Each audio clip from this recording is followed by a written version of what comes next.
The sandwich generation is a great representation of people in this room. You're trying to figure out young children, teenage children. On this side, you have aging and sometimes ailing parents. Then your career is as dramatic as it gets. And then you yourself have your midlife crisis or opportunity. And if you're married, your spouse is also going through their spin. So what happens? The word overwhelm becomes your brand, isn't it? Let's see. So now I want us to ask ourselves, how do we build this emotional agility?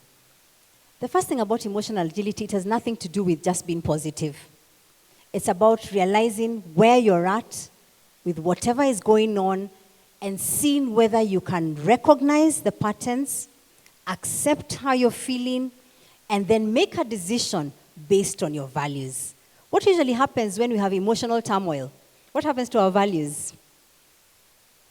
They're thrown right out of the window, isn't it? Why? Because of something called an amygdala hijack. Are we familiar with the phrase amygdala hijack? That little something that triggers you and that reminds you of all the things that are unresolved. And what happens when you go through an emergency? The first thing that happens is you start recalling all the things that could go wrong. Is that not one way of getting hooked? So you start coming up with all the thoughts, memories, images, deductions. And so you have to be very aware about that. Many times your physiology even changes. You start breathing faster. Huh? Those who are lighter turn red. Those who are darker, like my husband, turn dark blue, you know? And what then happens, some of us, we're not realizing that physiologically something is going on. So ladies and gentlemen, the PhD you must get is the PhD in knowing yourself. Because if you get to know yourself and start to see your triggers, then you start to do something about unhooking. So we get hooked because many times we may not be fully aware of what is going on.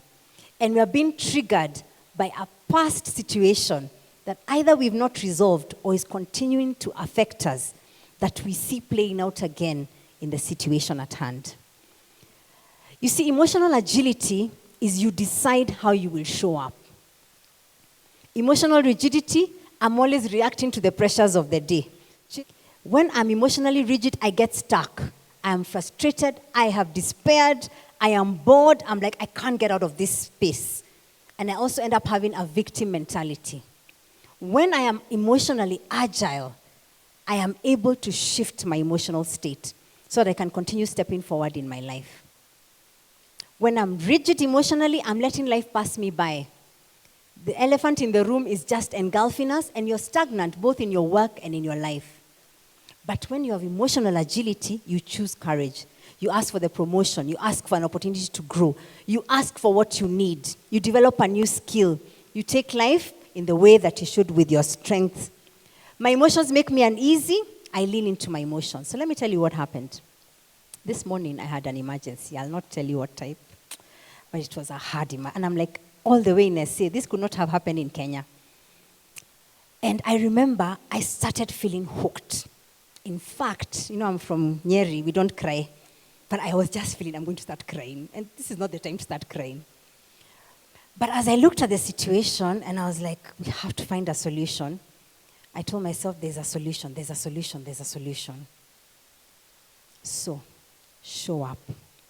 When you start getting hooked, because it's going downhill quickly, the first thing I did is I thought to myself, there must be someone I can tell. So I have found that life is not about what happens, but the people you face life with.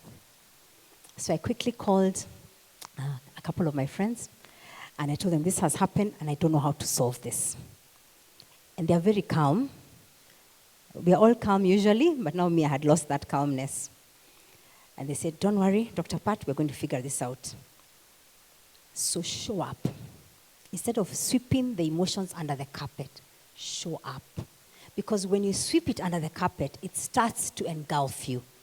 Step out. That's what I did by speaking to them.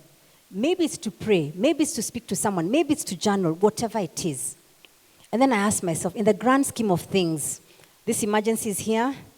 We need to resolve it, but I need to go back to my values of what brought me down to a C.